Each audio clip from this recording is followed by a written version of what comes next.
black tuxedo tailored to perfection, hair slicked with precision, jawline locked in tension. But something was off. He wasn't smiling. He hadn't all night. Because tonight, his past walked in wearing red satin, with a little girl beside her. Gavin was halfway through shaking hands with a senator when he spotted her. Francesca. 2 years had passed, yet somehow she looked more powerful now. Hello, my beautiful family. This is your favorite Dr. Phillips, and I want to welcome you once again to Love and Twilight. Before we dive into today's story, I want to hear from you. Are you truly present with me? Don't just listen silently. Your voice matters here. Hit that like button, share this video, and subscribe so you never miss a moment with us. Now, let's dive right in. Her red satin dress didn't cling like desperation. It owned the room. She wasn't the shy cleaner he once fired without a goodbye. She was now a vision of control, holding the hand of a toddler. A toddler who stopped Gavin's breath cold. Same hair, same golden skin, same intense silence. But most haunting of all, the same amber eyes. 2 years ago, his penthouse, a spilled glass of wine, a kiss against the kitchen counter, moans muffled into his mouth, a decision that changed everything. And then, a check, a silence, a door closed. He never saw her again. Until now. The auctioneer's voice faded into static. Gavin stepped off the stage like a man possessed. He weaved between donors and board members, ignoring whispered greetings and air-kissed socialites. His eyes never left Francesca. She stood near the tree, sipping from a flute of champagne. The little girl held her hand tightly, eyeing the room with quiet curiosity. She had curls. His mother's curls. Gavin's voice barely worked when he stopped behind them. Francesca. She turned slowly, with the grace of someone who had rehearsed this moment. So you remember my name, she said. Her tone was calm, but her eyes, ice. His gaze dropped to the child, and then back to her. Is she? Francesca didn't flinch, didn't blink. Yours? She tilted her head with a sharp smile.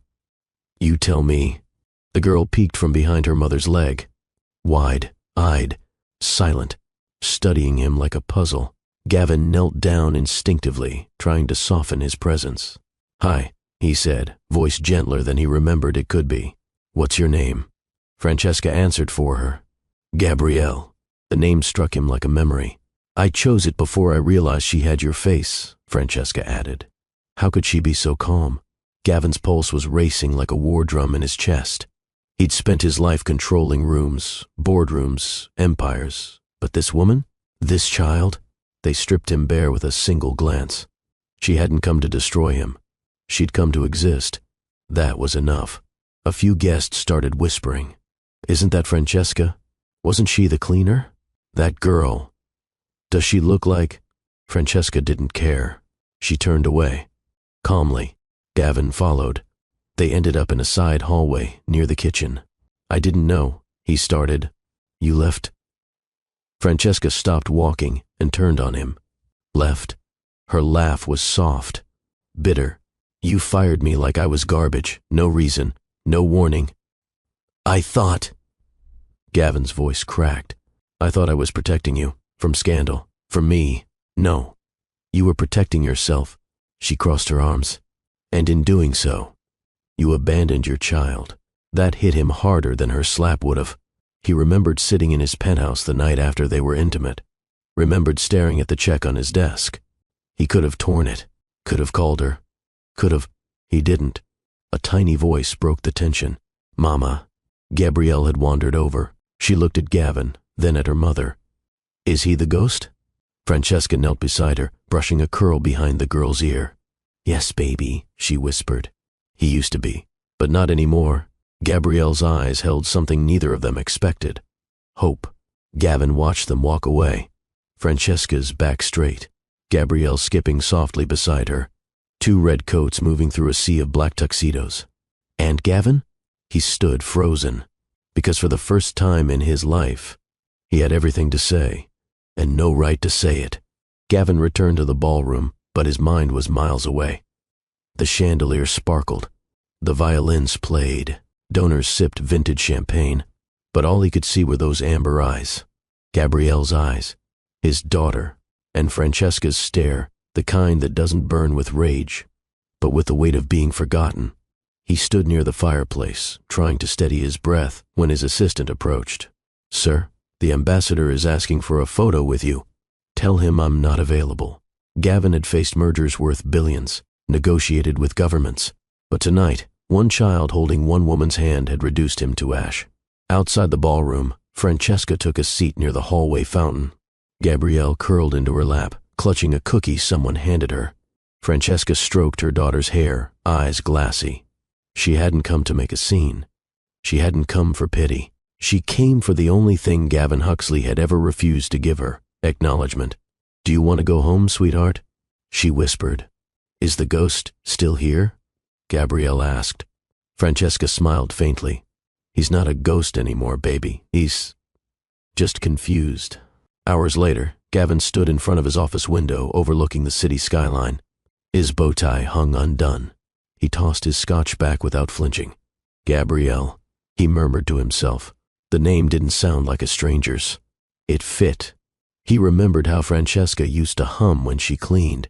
The little glances, the flushed cheeks when he complimented her once about how she folded his shirts. She had always been more than what he allowed himself to see. And now, she had given him a daughter. He didn't wait for the sun. He took the elevator down at 1:14 a.m., still in his tuxedo pants and shirt sleeves, and headed straight for Francesca's Brooklyn address, an address his assistant had dug up 2 years ago, but he never used. He parked across the street and sat in the car. 1 hour, 2 hours, 3, but he never rang, because deep down, he knew he wasn't ready to face who he had been. 2 years ago, Francesca stood in the elevator holding an envelope. Inside it, 1 week's pay and a cold, sterile memo, effective immediately. She didn't cry, not in front of anyone. But when she got home, she locked herself in the bathroom, clutched the test stick with 2 blue lines, and sank to the floor. She had whispered only one thing aloud: "I won't need him." And then she had gone to work building a life for Gabrielle. 1 diaper, 1 day, 1 rented studio at a time. The following afternoon, Gavin found her again. This time at Van Brunt Park, where a small community toy drive was happening. Francesca was helping unload boxes, while Gabrielle played with chalk on the sidewalk. Gavin didn't approach. Not immediately. He just watched. Her ponytail bounced. Her laugh was real. She didn't look like a woman waiting for anything. That hurt most of all. When she finally noticed him, she didn't stop what she was doing. "If you're here to make a speech," she said without turning, "save it. I'm here because I need to speak. To you. To her." She turned, then, arms crossed, eyebrows raised. "You fired me, Gavin, like I was disposable. Why do you think you deserve access now?" He stepped closer. "I don't think I deserve anything. I'm here. That's all I can be today." The little girl ran over, chalk dust on her hands. "Hi again," she said shyly. Gavin knelt. "Hi again," he replied, voice softer now. Gabrielle held out her drawing, a wobbly stick figure of a man, woman, and child. She pointed to each. "That's Mama. That's me. That's you?" Gavin didn't know whether to cry or smile. He looked up at Francesca. "She thinks I'm the ghost, doesn't she?" Francesca sighed. "She used to. Not anymore." "And you?" Gavin asked. She hesitated. "I don't need a ghost. I need a man who doesn't disappear again." He looked different. Still polished, still powerful, but not untouchable. He looked ashamed, and maybe that was a start. She remembered the way he held her that night, like she was the only softness in a brutal world. She had clung to that version of him, then hated herself for it. Now she saw someone trying, and that made her angrier, because it was too late. Wasn't it? Francesca picked up Gabrielle and turned to go. "You want a conversation? Fine. Tomorrow, but not near cameras, not near donors. You come to me. On my terms." Gavin nodded instantly. "Name the place. I'll be there." "You already know the address," she said over her shoulder. Gabrielle waved at him as they walked away. Gavin watched them disappear down the block. This time, he wouldn't stay outside the door. The Huxley penthouse, Manhattan. Winter air wrapped the city in stillness. Inside the towering residence that sat above the clouds, Gavin Huxley returned home to silence. Again, The fireplace flickered. A half-eaten meal waited on the counter. The only sound was the quiet rhythm of a vacuum from the east wing. He didn't pay attention at first, not until the vacuum stopped, and humming began. Francesca moved through the penthouse with care. She had only started 2 weeks ago, but she already understood the rules. Don't talk unless spoken to. Don't ask questions. Don't look too long. But Gavin noticed her, even if he told himself he didn't. She folded clothes like she was comforting them. She arranged pillows like someone preparing for company who never arrived. She carried herself like someone who'd learned to move invisibly. That invisibility intrigued him. One evening he walked in and saw her holding a framed photo of a baby girl, his goddaughter. Francesca stared too long before she noticed him and placed it down. "Do you have kids?" he asked, surprising even himself. She straightened. "No, sir. You looked like you knew her. I just like babies." Gavin didn't respond, but he stored the moment. That night, as he sat alone on his leather couch with a glass of Merlot, the image of Francesca staring at the photo kept looping in his head. One day she accidentally left a bill on the counter, a utility shut-off notice. When she realized it, she rushed back in a panic. But Gavin had already seen it. He didn't say a word. He just placed a sealed envelope on the counter the next day. Cash, no note. She never mentioned it. But from then on, she cleaned the penthouse like it was her own guilt she was scrubbing out of the marble. And Gavin? He watched. From behind doors, from balconies, from shadows. And the more he watched, the harder it became to lie to himself. 2 days before Christmas, Gavin returned from a board meeting gone sideways. His tie hung loose. His shoes clicked across marble. He smelled like betrayal and whiskey. He turned the corner and nearly collided with her. Francesca had been on her knees polishing the foyer floor. They both froze. "I'm sorry, Mr. Huxley," she blurted, scrambling up. "Don't call me that." His voice cut the air. She paused, wide-eyed. "What's your name?" "Francesca. You clean like it's a punishment." She blinked, then said quietly, "Sometimes survival looks like punishment." That answer? It stuck in his ribs like a broken key. She didn't flirt, didn't lean in, didn't soften her voice. She stood there, covered in floor wax and dignity. And Gavin? He realized she had something he didn't. Stillness. He had power, money, influence.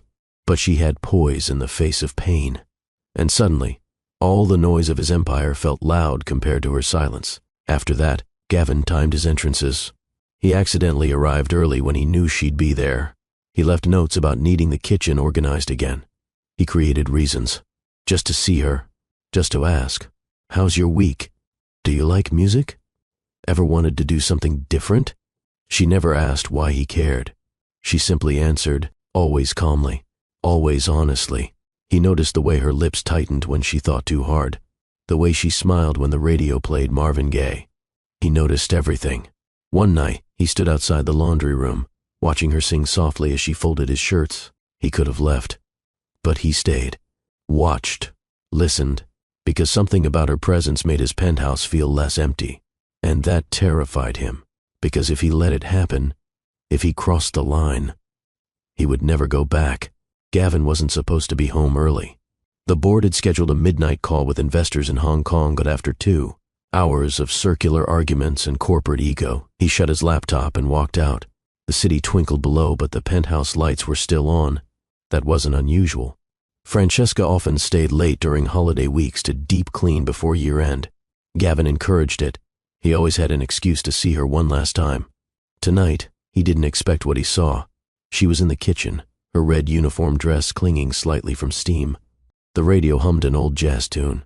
A half glass of red wine sat near the sink. She turned and jumped when she saw him, dropping the cloth and the wine.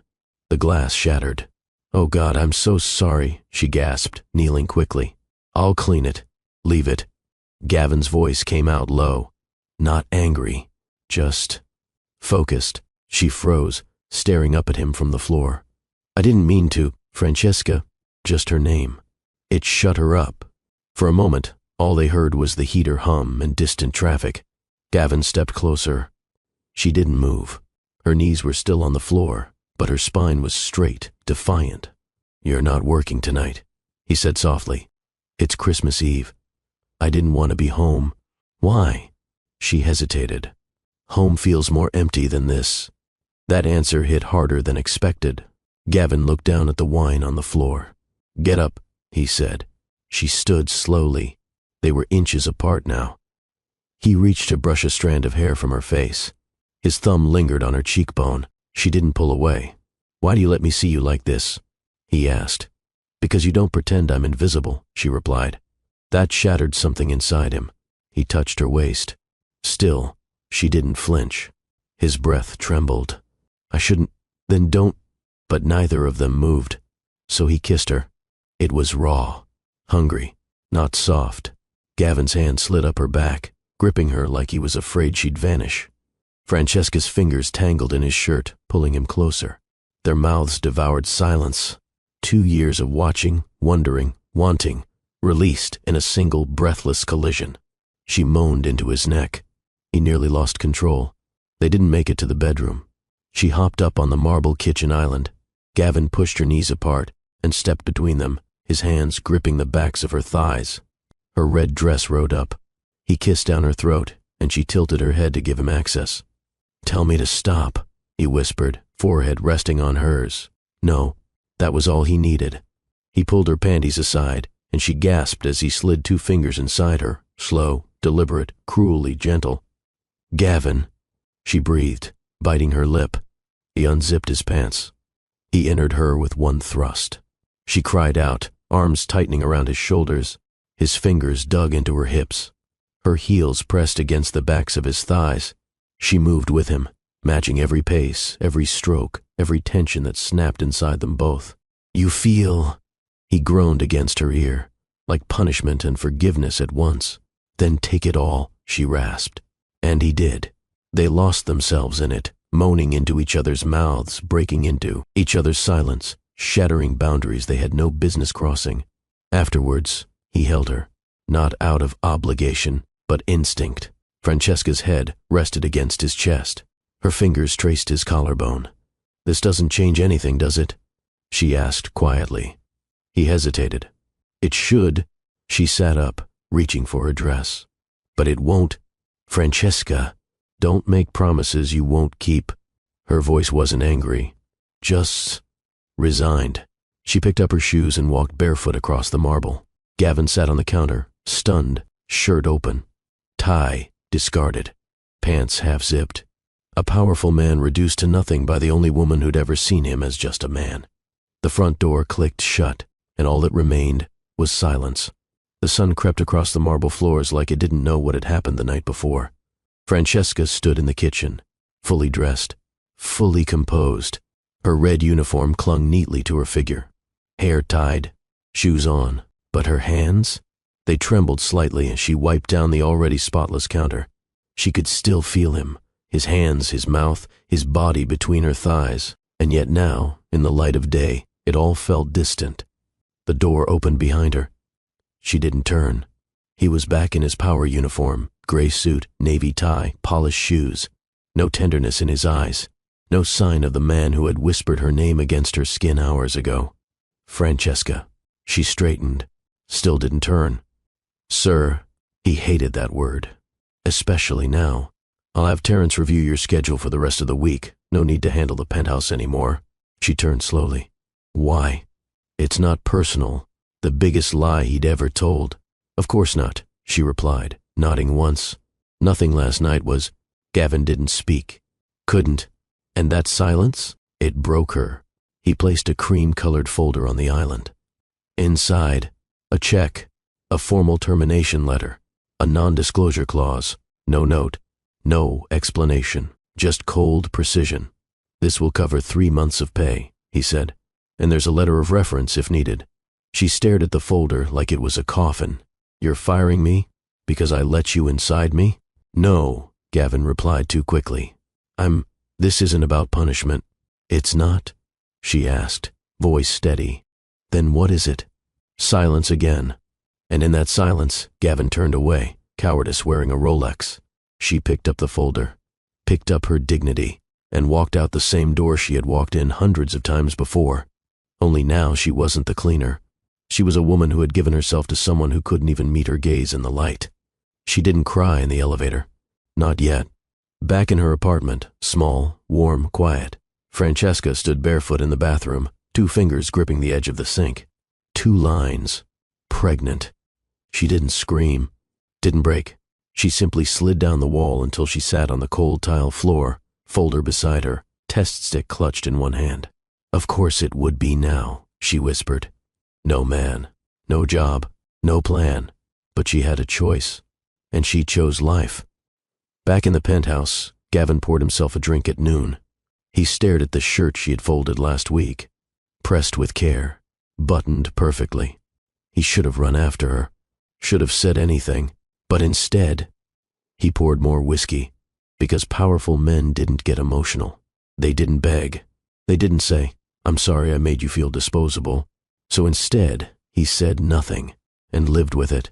The next week, Gavin walked into boardrooms like nothing happened. His assistant noticed he didn't smile. His driver noticed he stayed quiet.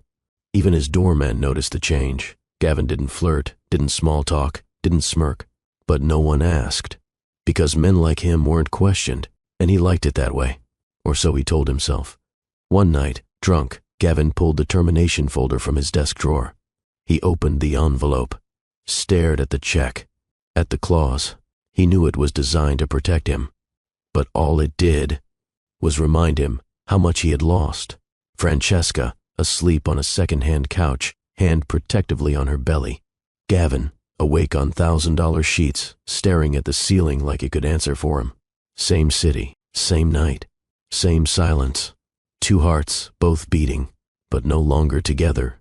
The 3rd pregnancy test confirmed it. There was no denying it now.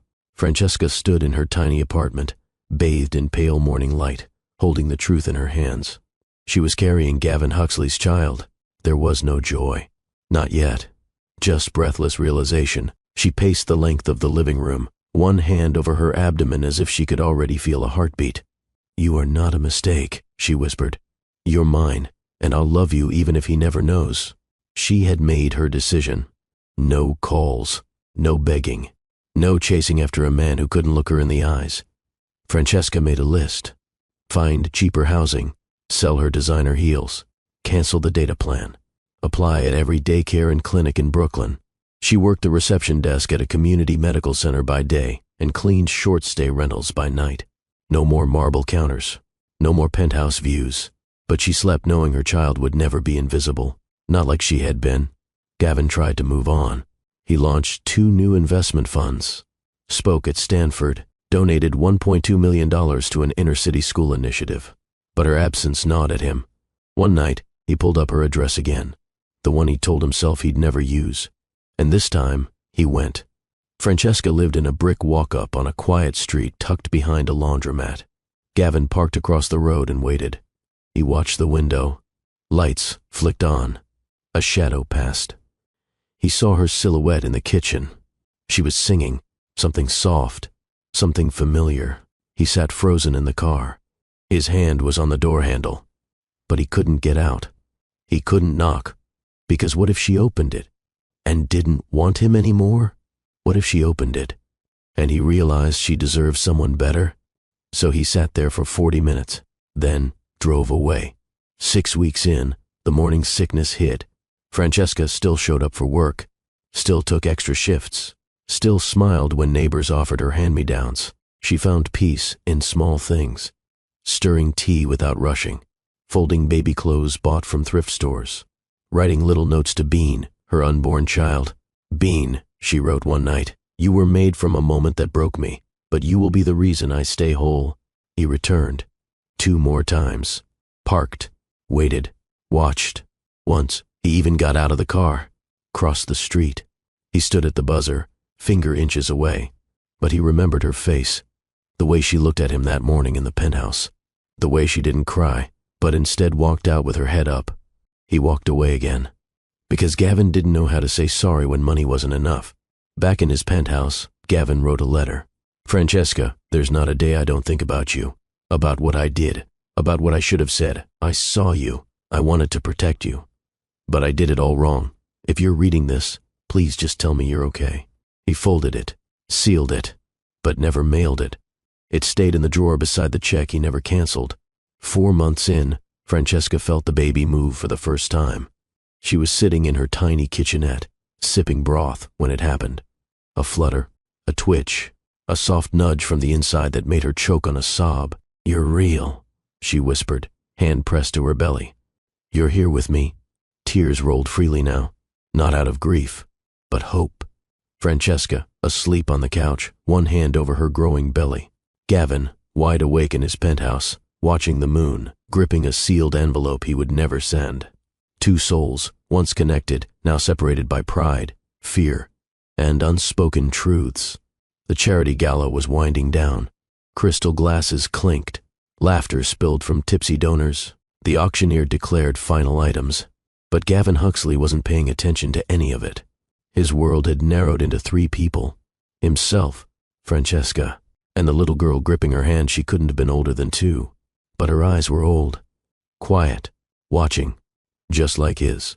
Gavin moved across the lobby like someone walking toward a second chance. Francesca turned when she saw him coming. Her grip on Gabrielle's hand didn't loosen, but her face, it softened, just slightly. "You're still here," she said.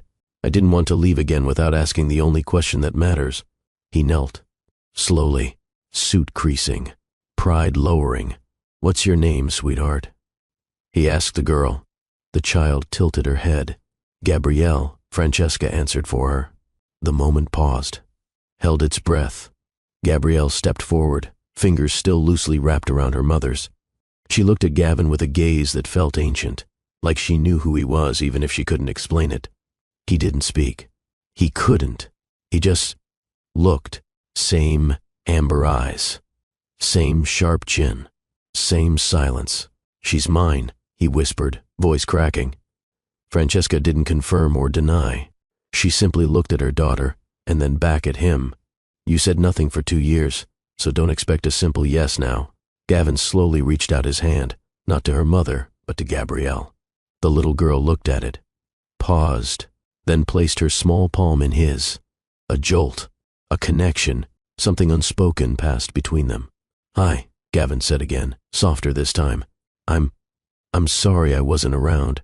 Gabrielle tilted her head. "Are you my daddy?" Francesca inhaled sharply. Gavin looked her straight in the eye. "Yes," he said, "if your mom lets me be." Francesca led Gavin and Gabrielle to a quieter area of the building, an empty lounge with gold-trimmed windows and velvet curtains. She sat on the edge of the couch. Gabrielle climbed into her lap. Gavin stood near the fireplace, unsure if he had the right to sit. "You didn't even ask if I was okay," she said finally. "Not back then. I thought about you every day, but you never reached out. I wanted to. I tried. You didn't knock." He closed his eyes. "No, I didn't." "I raised her alone, Gavin. Every appointment, every fever, every night she cried, calling for someone she'd never met. I don't know how to make that up," he admitted. "You don't get to make it up. You just decide what you're going to do now." Gavin sat. Finally, across from her, he reached into his coat pocket and pulled out a photograph. Worn edges, faded ink. It was the letter he wrote and never sent. He slid it across the table. "This stayed in my drawer because I was a coward." Francesca took it, unfolded it, read every word. She didn't cry, but her jaw clenched, her lips trembled. "Why now?" "Because I saw her, and I saw me." And suddenly, silence wasn't safe anymore. Gabrielle yawned. "Mama, I'm sleepy." Francesca nodded. "We'll go soon, baby." Gavin leaned in. "Can I carry her to the car?" Francesca hesitated, then nodded once. Just this once. He lifted the little girl gently. She curled into his chest as if she'd done it 100 times before. His heart nearly broke from the weight of it. Not her body, but the moment. He didn't realize how much he needed this feeling until it filled his arms. Francesca opened the car door. Gavin placed Gabrielle inside, buckled her seatbelt with careful fingers, and stepped back. "Where do we go from here?" he asked. "You show up," Francesca replied. "You don't disappear." "I won't. Then we'll see." She didn't smile, but she didn't slam the door either. She drove off, and Gavin stood there in the cold, For the first time in 2 years, he didn't feel empty. He felt hopeful. Francesca wasn't planning to answer. When she saw Gavin's name flash across the screen, she stared at it like it might burn her fingers. But Gabrielle was sitting on the floor coloring, and for some reason, that gave her strength. She picked up. "Hi," she said quietly. "Thank you for letting me hold her. I haven't stopped thinking about it. That's what happens when they're real, Gavin. They live in you whether you're ready or not." A pause. Would you come to the penthouse? Just to talk. You don't get to hide behind skyline windows anymore." "I'm not hiding. I just need you to see what I've become." Francesca exhaled. 1 hour. That's all you get. She walked into the penthouse like it was a museum of memories. The kitchen, the marble, the island. Everything was the same, except for her. She wore a long beige coat and boots. Her hair slicked back. Her chin higher than it ever used to be. Gavin stood near the window, hands in his pockets. "You look strong," he said. "I had no choice." He gestured to the table. She didn't sit. "Why did you really ask me here?" she asked. "Because I needed to say this where I failed last time." "Say what?" "That I was wrong.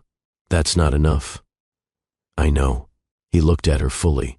"She has your fire, you know, but her eyes, they're mine. That's terrifying." Francesca folded her arms. "Do you want to be her father, or do you want to ease your guilt?" That question sliced him clean. "I want to earn the right to be present, even if it takes years." She walked to the bookshelf, stared at the same picture she once paused at 2 years ago. The baby girl who wasn't hers. Now, her own daughter's face haunted her in mirrors, memories. And moments like this. "What's Gabrielle's favorite color?" Gavin asked. "It changes every week." "What's her bedtime song?" "I sing Billie Holiday." Can I learn all of it?" Francesca turned. "This isn't a quiz, Gavin. There's no grade, just consequence." Gavin sat on the edge of the couch. "I don't want to be forgiven today." "Good," Francesca said. "Because you're not." He nodded slowly. "Then just let me show up, consistently, silently. Until the day she looks at me and doesn't see a stranger." That cracked something inside her. She reached into her purse, a folded sheet of paper. It was Gabrielle's birth certificate. Gavin stared at his name on it. Typed. "Permanent. You put me on it?" "I hated you when I filled it out, but I refused to let her be fatherless because of my pain. You gave me that right?" I gave her that truth. He looked up at her, eyes burning. "Thank you." The city began to darken outside. Lights flickered on in distant towers. Francesca finally sat across from him. "You can see her again. But on my time, my terms. Anything you say, don't say that unless you mean it." "I do." He leaned forward, elbows on his knees. "I missed her entire beginning. I won't miss what comes next." Francesca looked at him for a long moment. "Then we'll start small." "How small?" "You can pick her up from daycare on Friday." As she stood to leave, Gavin followed her to the elevator. They didn't hug, but as the doors opened, he whispered something that stuck. "She has your mouth. That little pout when she's unsure." Francesca glanced over her shoulder. "She got that from you." The doors closed, and Gavin leaned against the wall, smiling, not because he won, but because, finally, he'd shown up. The penthouse doors opened slowly. Gavin stood behind them, unsure if he should smile or stay neutral. He'd rehearsed 100 greetings, none of which felt right. Francesca stepped in first, Gabrielle right beside her, her tiny backpack slung over one shoulder. "Same marble. Same windows," Francesca said, scanning the space. "Feels smaller. Or maybe you feel bigger," Gavin replied. "Maybe I do." Gabrielle looked around, mouth slightly open. "Wow, Mama, it's shiny." "Just don't touch the glass," Francesca warned, smirking. Gavin laughed. "She can touch anything she wants." Francesca didn't walk like a guest. She moved like someone reclaiming territory, not out of entitlement, but out of growth. She glanced at the framed art, the grand piano, the fireplace where she once curled up in tears. "I remember when this room felt like a palace," she said. "Now it's just a fancy box with a view." "It still feels like a palace to me," Gavin said. "That's because you never had to clean behind that sofa." She pointed to a massive leather couch. He blinked. You moved that? I lifted your whole empire, Gavin, one mop stroke at a time. He chuckled.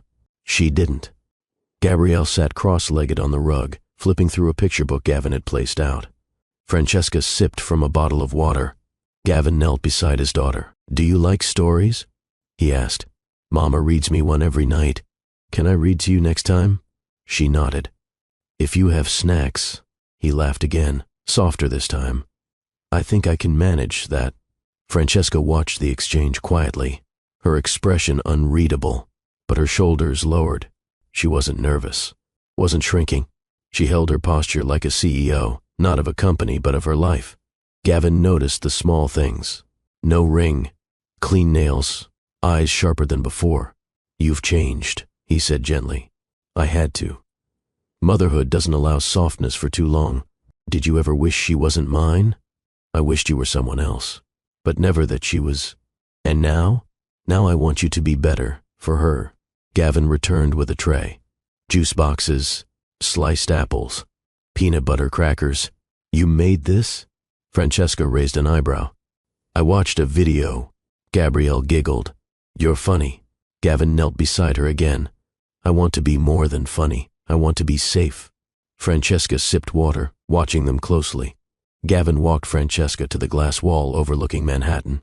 You used to stand here, she said, every night, looking out, pretending I wasn't lonely. What about now? Now I don't have to pretend. I just want to be something she can look up to. And me. You're already there. Silence. No heat. No seduction. Just acknowledgement. Gabrielle yawned. Francesca zipped up her coat. Same time next week? Gavin asked. Don't be late. I won't be. He bent down, hugged Gabrielle. She whispered in his ear. You're not scary anymore. His throat tightened. I'm glad. Francesca watched them, and for the first time, she didn't look like she was waiting for an apology. She looked like a woman giving grace, on her terms. Francesca didn't bring Gabrielle this time. Gavin opened the penthouse door and paused when he saw her holding nothing. No backpack, no stroller, no child tugging at her coat. She's with my cousin, Francesca said. I thought we needed to talk without little ears. We do, Gavin said, stepping aside. Come in. She didn't hesitate this time. She moved past him like she'd never left. But her purpose was different now. She wasn't here for clarity. She was here for truth. No wine, no food, no distractions. Just Gavin on one end of the couch, Francesca on the other. The distance was less about feet and more about forgiveness. Why now? She asked. Why what? Why are you doing this now? Why not when I told you I was pregnant? Because I didn't know. And when you suspected, I was afraid, not of fatherhood. Of you. She raised an eyebrow. Of me. Of how much I wanted you. Of what that said about the man I thought I was. I've always had control, Gavin said. Meetings, numbers, outcomes. But with you, I didn't know how to hold anything still, so you let me go. I buried you under logic. And now I want you to know the man I became after I lost you. She studied him. He wasn't using charm. He wasn't manipulating. He was speaking plainly, slowly, without armor. You thought needing someone was a flaw, she said. I thought needing you made me weak. And now I know it makes me human. Francesca leaned back on the couch, arms folded across her chest. When I was pregnant, I'd look at Gabrielle's ultrasound and wonder what traits she'd get from you. What did she get? Your silence, your seriousness, the way she watches everything before speaking. And what did she get from you?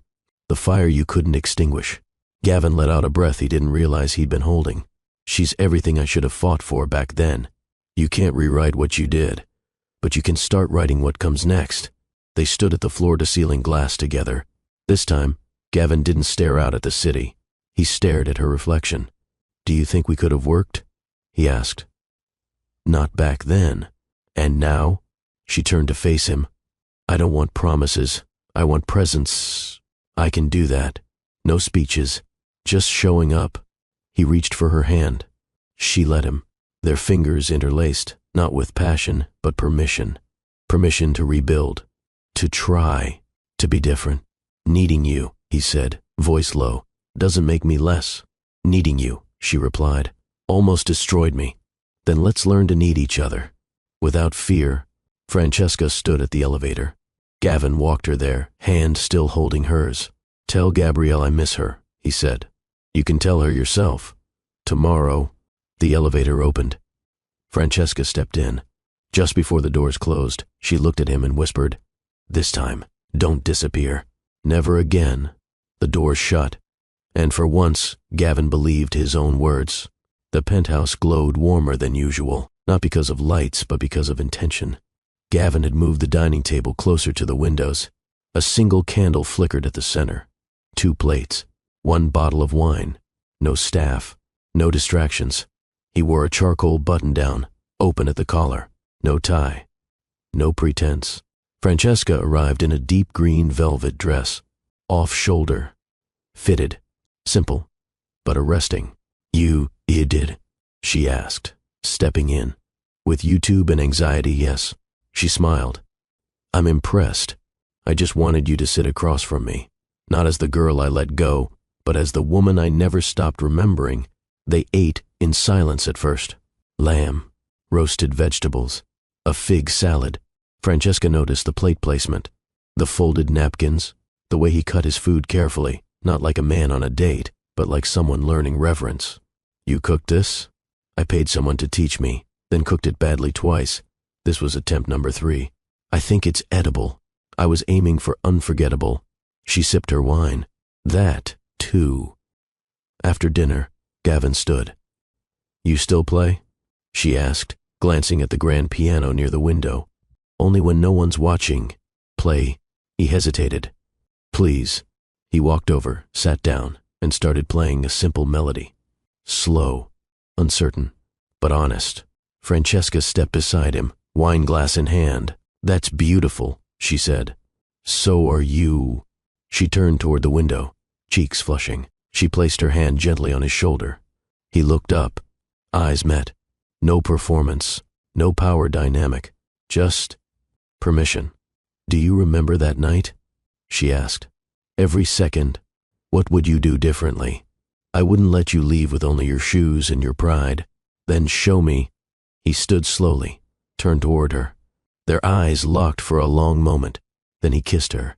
Not like before. Not fast. Not hungry. But full. Slow. Like he was memorizing the moment. His hands settled at her waist. Hers wrapped around his neck. She stepped closer, pressing her body into his. He didn't rip it. He didn't rush. His fingers found the hidden zipper. She turned around, offering her back. The velvet peeled away like trust. It fell to the floor, soft as breath. She wore no bra. He stepped forward, his lips tracing the curve of her shoulder, then the line of her spine. She closed her eyes. He lifted her gently, sat her on the edge of the grand piano. Their breathing deepened. Hands roamed. I need to remember all of you, he whispered. Then stop thinking, she said, pulling him close. He knelt between her legs, lips on her thighs, worshipping her body with mouth and hands. She gasped his name, fingers tangled in his hair. When he stood again, she was shaking. He entered her slowly, hands firm on her hips, her legs wrapped around his waist. The piano behind her thrummed under their rhythm. He carried her to the bed. No rush, just discovery. He laid her down, kissed from her lips to her ankles. This time, she didn't whisper, "Don't leave," because this time, she didn't feel like he would. They moved together slowly, purposefully. Every moan was a sentence. Every thrust a memory rewritten. They lay tangled in silence. Her hand on his chest, his fingers in her hair. I'm afraid, she whispered. Of what? That this is just a holiday illusion. He turned to her. No illusions, just truth and timing. She looked up. You were late, but I'm here now. The first rays of sunlight filtered through the penthouse windows. Francesca lay curled beneath Gavin's arm, her face pressed to his bare chest, his fingers tracing lazy circles along her spine. No words yet, no movement, just breathing, just stillness. Until Gavin whispered, You stayed. So did you. They hadn't used protection the night before. She noticed. So did he. But neither of them spoke about that, not yet. They weren't ready to talk about consequences. They were still savoring the miracle of presence. She wasn't used to this version of him, the one who didn't wake and run to his suit, the one who didn't pretend she hadn't been there, the one who held her like she mattered even with her hair messy and her soul still cautious. She turned to face him. What happens now? He didn't hesitate. Now, I show up, again and again, until you believe it's not temporary. Don't say it unless you mean it. I wouldn't have said it at all if I didn't. They stood in the kitchen minutes later. Francesco wore his shirt, sleeves rolled up. Gavin poured coffee into 2 mugs. You still take yours black? He asked. You remember? I've never forgotten anything about you. She leaned on the counter, mug in hand. Last night was more than I expected. For me, too. We're not fixed, Gavin. I'm not here to fix you, or us. I'm here to build with you. Francesca placed her mug down. I'm afraid. Of what? That you'll leave the moment it gets inconvenient again. And I'm afraid you'll never let me fully back in. So what do? We start small. We parent Gabrielle. We have coffee. We don't make grand declarations.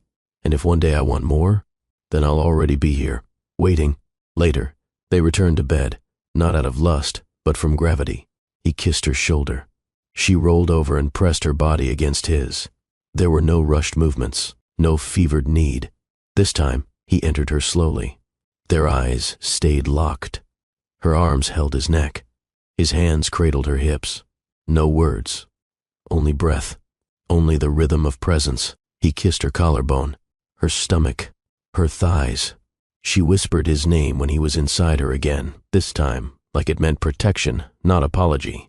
You feel safe, she said softly. Because I finally feel real.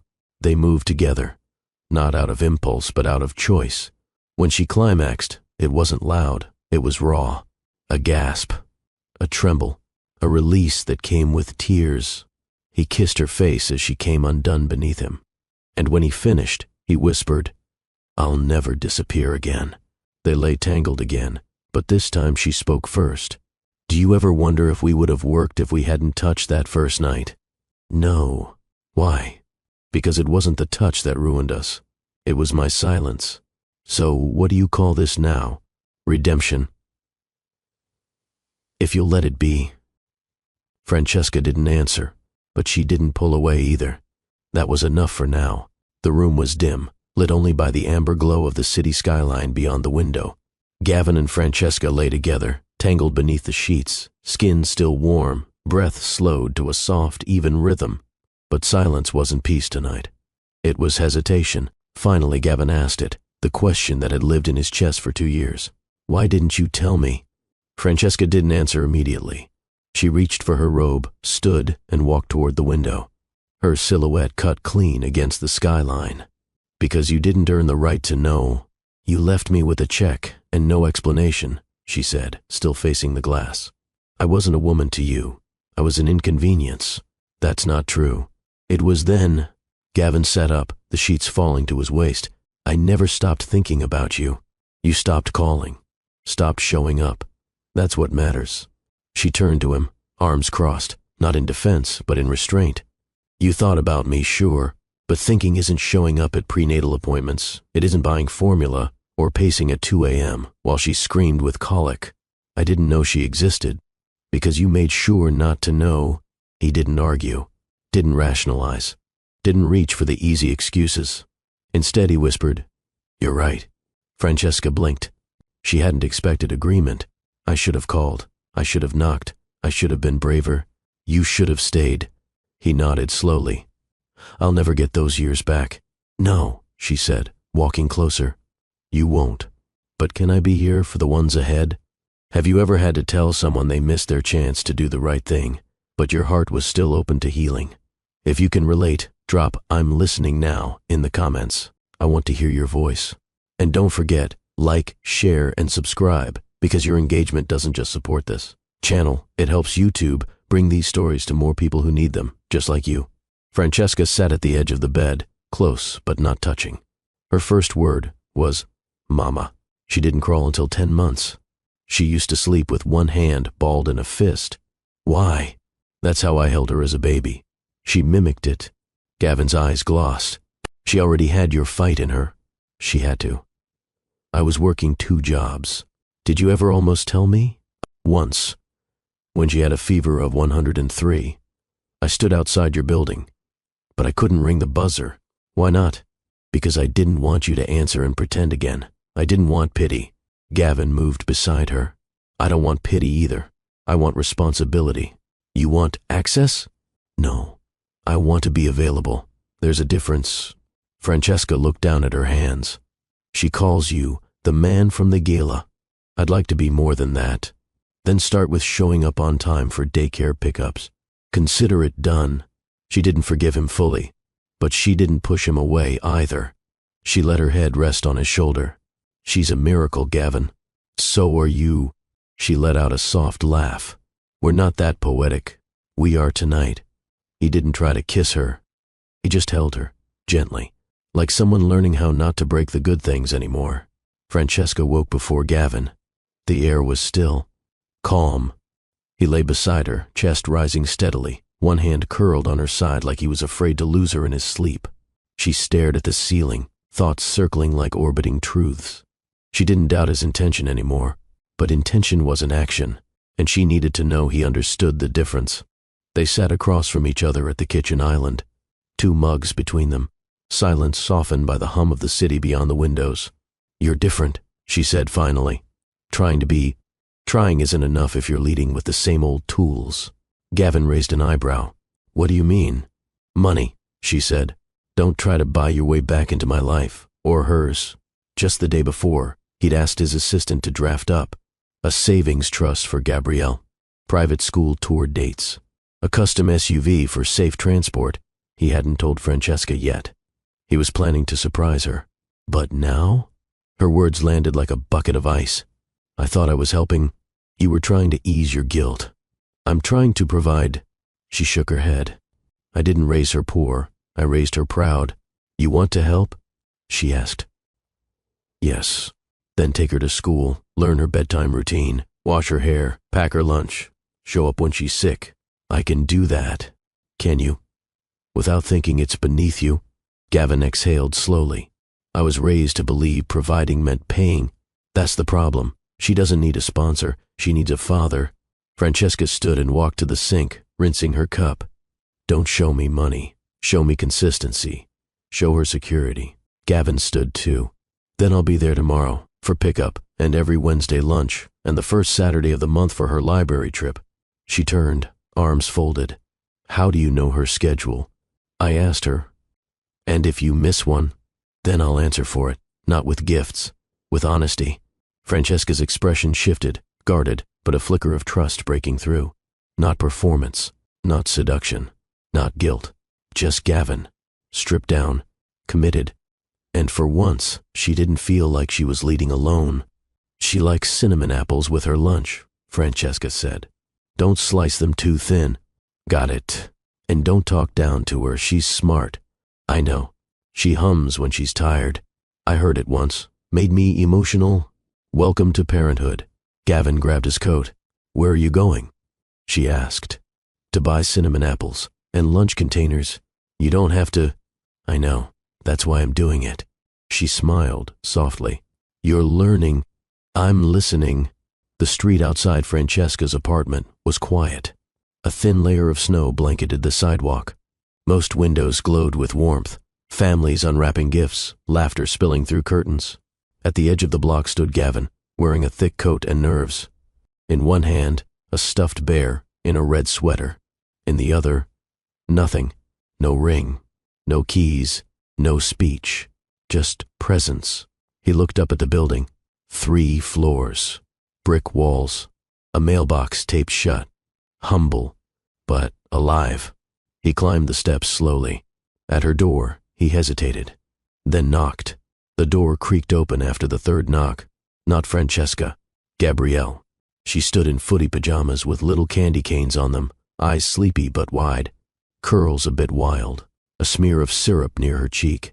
She blinked up at him. You came back? Gavin knelt. Yeah, I did. Mama said you might not. She was being careful. Gabrielle tilted her head. Are you gonna leave again? Gavin offered the bear. Only if you ask me to. She took the bear, hugged it instantly. He's soft. His name's Oliver. He likes pancakes. Me too. Francesca stepped into the doorway behind Gabrielle, eyes locking instantly with Gavin's. No makeup, no defenses. Just a woman caught off guard and too tired to perform. You're early, she said. I didn't want to wait. You should have called. You would have said no. She narrowed her gaze. You're probably right. He stepped inside for the first time. No marble, no chrome, no view. Just the smell of cinnamon. Mismatched mugs on the counter. A drawing of a snowman on the fridge with Mama and me scrawled in uneven crayon. It was the most human space he'd ever entered, and it broke him in the best way. Nice place, Gavin said. It's small. It's honest. Francesca motioned for him to sit. Gabrielle climbed up on the couch, teddy bear in tow, already chewing on the sleeve. Gavin sipped orange juice from a plastic cup with a mermaid on it. So, what do you two usually do today? He asked. Francesca raised an eyebrow. First pancakes, then pajamas all day. She opens one gift every hour. It drags out the fun. Gabrielle nodded proudly. I already opened my crayons. Gavin smiled. What time is the next gift? In 30 minutes. You can stay if you want. Can I? Gabrielle turned to her mom. Francesca paused, then nodded once. 1 hour. No big moves, no assumptions. Deal. Gavin sat cross-legged on the living room floor. Gabrielle handed him crayons. You color the hat. I'll do the boots. Deal. Francesca leaned in the doorway, sipping her coffee, watching them. She'd seen Gavin in a tuxedo. At galas, in boardrooms, but nothing was more disarming than watching him hum quietly while coloring a snowman's scarf. This is nice, he said. Don't get used to it, Francesca replied. We're unpredictable over here. I'll learn the rhythm. You're already offbeat. I'm trying. I see that. He didn't ask for anything. Didn't try to define the relationship. Didn't bring a check or make a speech. He just colored, talked, ate pancakes. When Gabrielle spilled syrup, he cleaned it. When she wanted another drawing, he obliged. It was awkward, beautiful, unfiltered, and exactly what Francesca needed to see. As he stood to leave, Gabrielle tugged on his coat. Can you come back tomorrow? Gavin looked at Francesca. Depends on your mama. Francesca hesitated. Then, 11. But bring your own crayons. He smiled. I'll bring snacks, too. No nuts. No nuts. Got it. Francesca sat on the edge of her bed, watching Gabrielle sleep. The little girl held her new teddy close, one hand gripping the red sweater like it was the answer to a question she hadn't asked yet. The visit had gone better than expected. Too well, maybe. And that scared her. She wasn't afraid of Gavin failing.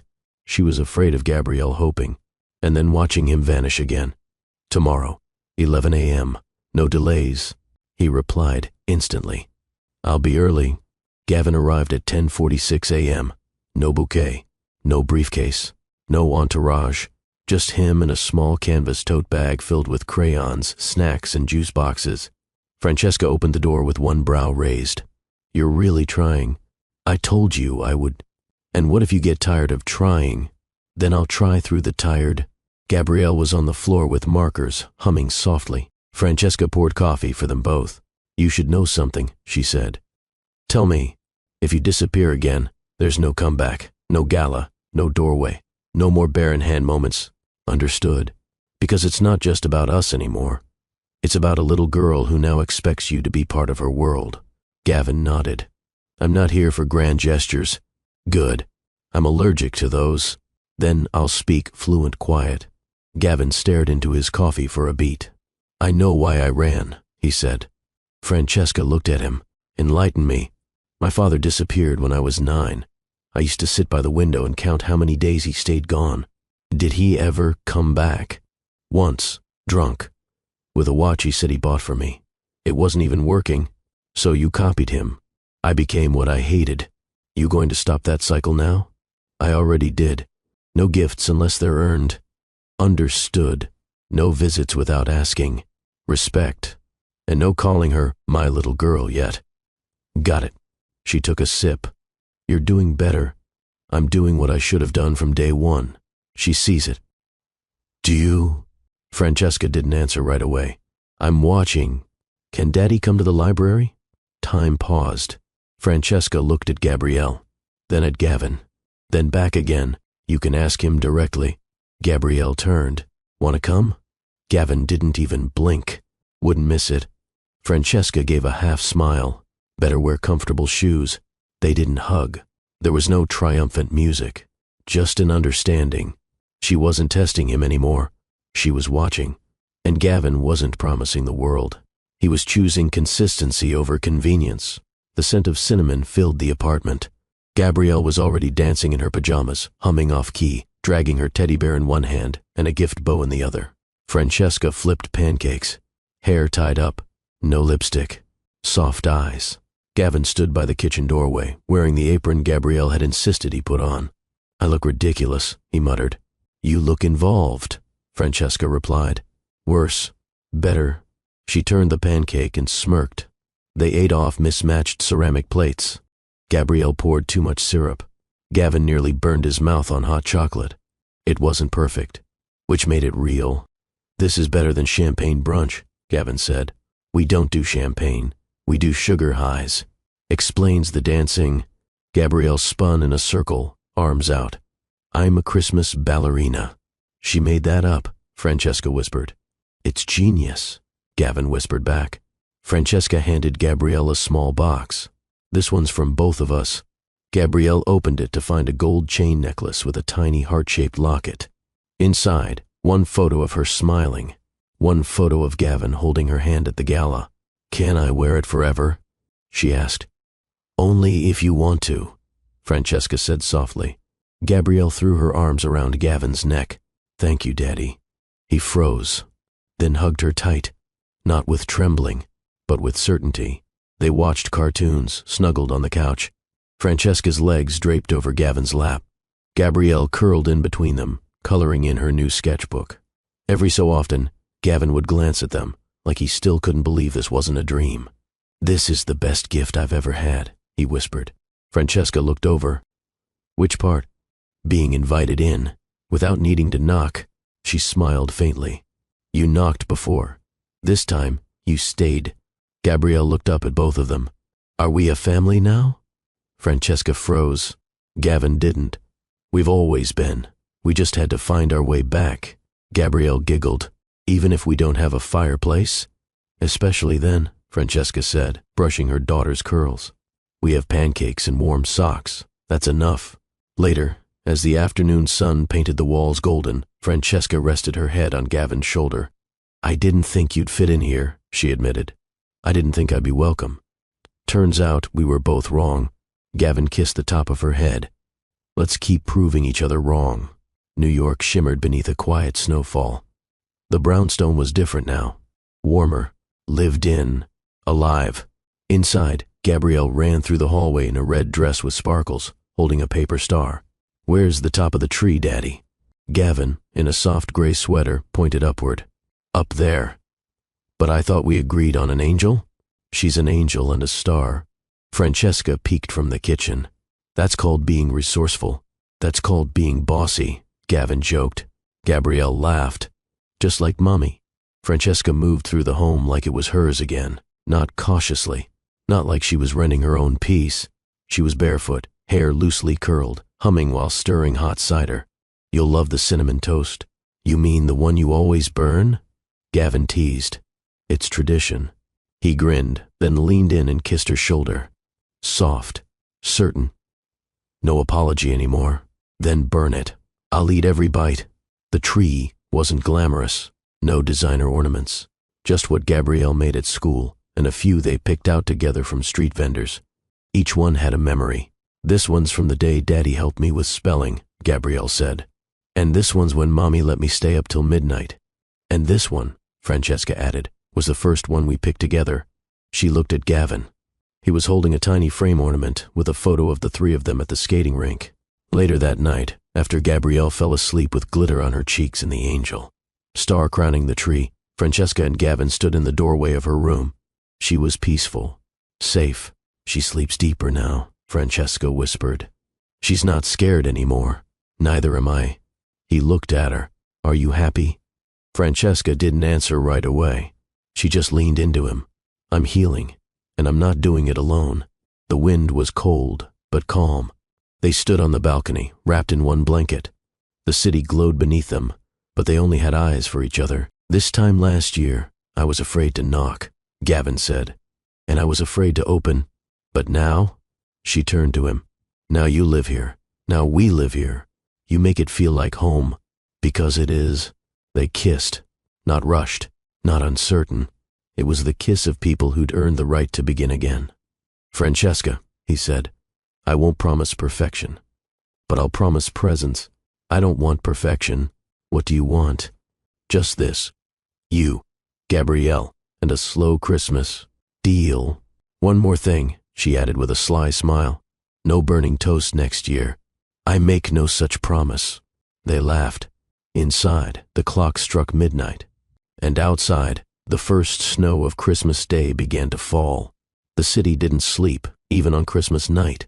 Below, yellow cabs weaved through streets like golden threads. Above, snow fell like hushes from heaven, but on the penthouse balcony nothing moved except breath and memory. Francesca stepped out first, wrapped in Gavin's oversized black coat. Her curls danced in the wind. She didn't shiver, she breathed. Behind her, Gavin appeared in a gray cashmere sweater, sleeves pushed up, hands bare, holding nothing but the night. She glanced back. You always loved this view.